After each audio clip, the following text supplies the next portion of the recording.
Kita lanjutkan ya nak ya, ini minggu ke-18 mengenai ketahanan nasional, di mana kita mulai dengan subpokok bahasan yang terakhir di ketahanan nasional, yaitu globalisasi dan ketahanan nasional. Kita lihat satu persatu di sini ya. Globalisasi itu kita pahami dulu, itu adalah kemajuan di bidang teknologi komunikasi, transportasi, perdagangan, dan perdagangannya yang berpengaruh besar terhadap kehidupan manusia di segala bidang. Jadi kalau kita ditanya apa Ibu globalisasi, apa nak globalisasi? Globalisasi itu adalah kemajuan di 3 bidang: teknologi komunikasi, teknologi transportasi, dan perdagangan. Perdagangan ini perdagangan bebas, dalam artian sekarang kan setiap orang bisa beli secara online barang apapun dimanapun dia berada, dan barang dari negara manapun dia bisa dapatkan. Itu yang disebut dengan perdagangan bebas. Kemudian transportasi, sekarang transportasi luar biasa anak ibu. Kita bisa ke negara manapun yang kita inginkan, ke wilayah negara manapun, asal satu kata ibu, punya uang. Kemudian teknologi komunikasi, waduh ini kalian nggak usah khawatirkan lagi ya.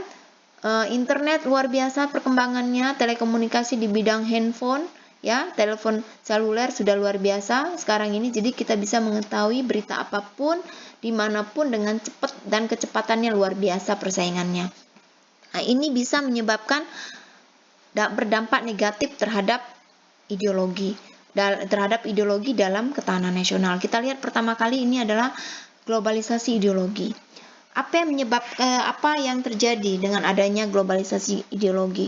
Semakin menguatnya pengaruh ideologi liberal dalam perpolitikan negara-negara berkembang, ditandai dengan menguatnya ide kebebasan dan demokrasi, masuknya pengaruh ideologi lain. Yang kedua, jadi menguatnya ide kebebasan dan demokrasi yang tanpa batas dan tanpa aturan, dalam artian tanpa batas daripada suatu negara, tanpa aturan dari suatu negara, karena demokrasi kalau tidak dibatasi itu bisa kebablasan. Dan demokrasi itu harus dibatasi oleh aturan agama, aturan dari negara itu sendiri, atau aturan perundang-undangan yang ada di negara tersebut. Kemudian yang kedua, kita lihat ini adalah mengenai globalisasi politik. Ini yang terjadi ini. Kalau terjadi globalisasi politik ya, maraknya internasionalisasi dan penyebaran pemikiran serta nilai-nilai demokratis dan masalah HAM. Ini dua hal yang istilahnya itu sensitif dan krusial. Kalau kita membicarakan tentang demokrasi dengan HAM di suatu negara, waduh ini luar biasa nih. Jadi masalah HAM itu bisa menjadi sesuatu hal yang dimasukkan bahwa segala sesuatu itu melanggar HAM, segala sesuatu itu melanggar demokratis, seperti itu. Nah misalnya ya, contohnya saja di Indonesia Raya. Indonesia ini kan negara religius, di mana agama itu ditempatkan sama dengan negara, dalam artian negara kita ini adalah negara yang mengakui adanya agama. Jadi segala aturan agama itu diakui oleh negara dan diikuti oleh negara, seperti itu. Jadi kalau misalnya agama tidak membolehkan, berarti negara juga tidak membolehkan. Seperti misalnya, maaf ya, misalnya pernikahan beda agama.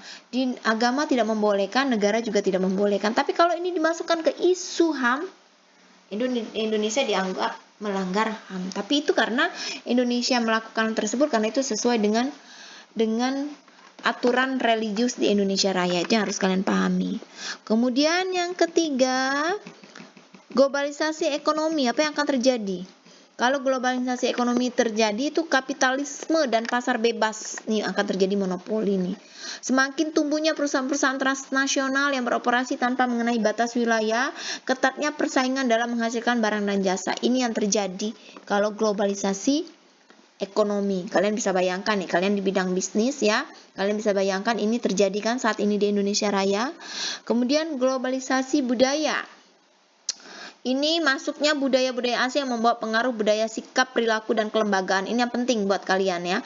Masuknya nilai-nilai dari peradaban lain mengakibatkan erosi nilai-nilai budaya. Jadi nilai-nilai budaya di suatu negara itu mulai berkurang, dan kemudian akan mempengaruhi terhadap sikap, perilaku, dan kelembagaan. Malah kadang-kadang kita menganggap bahwa budaya global itu sebagai budaya kita, atau budaya asing itu sebagai budaya kita. Itu yang akan terjadi kalau kalian nggak pernah paham budaya lokal.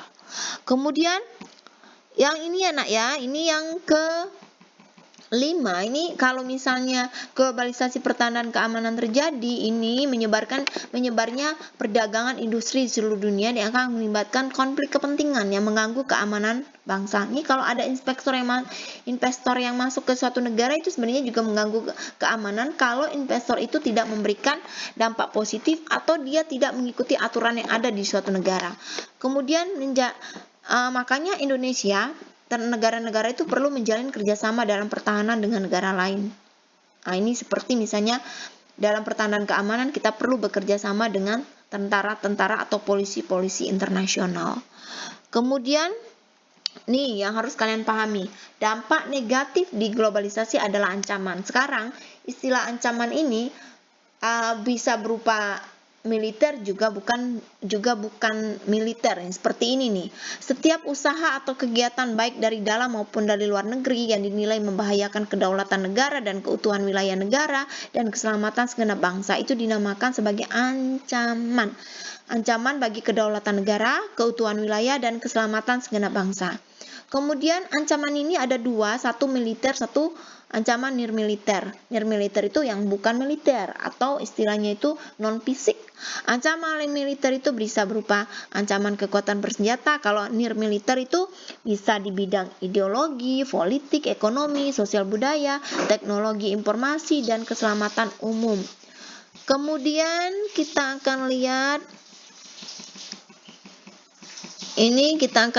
di sini adalah ancaman-ancaman. Nah, yang ada di Indonesia Raya maupun di dunia akibat daripada globalisasi. Yang pertama, ancaman yang berdimensi ideologi. Contohnya adalah gerakan radikal sebagai satu ancaman nyata. Kemudian kalau di bidang politik, adanya tekanan politik berupa intimidasi, provokasi, atau blokade ekonomi. Sering terjadi ini dari mobilisasi massa dan separatisme. Adanya mobilisasi massa ini seperti misalnya demonstrasi yang melibatkan massa yang terlalu banyak. Kemudian ancaman yang berdimensi ekonomi itu seperti inflasi, kemudian pengangguran, infrastruktur yang tidak memadai, kemudian penetapan sistem ekonomi dengan biaya tinggi. Ini akan menyebabkan ekonominya butuh biaya tinggi juga. Kemudian ancaman yang berdimensi ekonomi bersifat eksternal, itu ada dari luar ya, itu berupa indikator kinerja ekonomi yang buruk, daya saing yang rendah, ketidaksiapan menghadapi globalisasi, dan tingkat dependensi yang cukup tinggi pada asing. Ini berarti sifat ketergantungan kita terhadap ekonomi luar, seperti itu. Kemudian ancaman yang bersifat sosial budaya dari dalam itu berupa separatisme, terorisme, kekerasan yang melekat, dan bencana akibat perbuatan manusia. Kemudian kalau ancaman-ancaman sosial budaya dari luar itu berupa yang namanya ini dari luar ya, yaitu penetrasi nilai-nilai budaya dari luar, yaitu berarti masuknya nilai-nilai budaya dari luar, konflik pusat dan daerah. Itu bisa juga berdampak terhadap ancaman terhadap sosial budaya di Indonesia. Kalau misalnya antara pemerintah pusat dan pemerintah daerah memiliki visi misi yang berbeda. Kemudian ancaman yang berdimensi teknologi informasi, yaitu kejahatan yang menggunakan iptek, ilmu pengetahuan dan teknologi. Antara lain yaitu kejahatan cyber dan kejahatan perbankan yang menggunakan teknologi komunikasi berupa internet, seperti itu.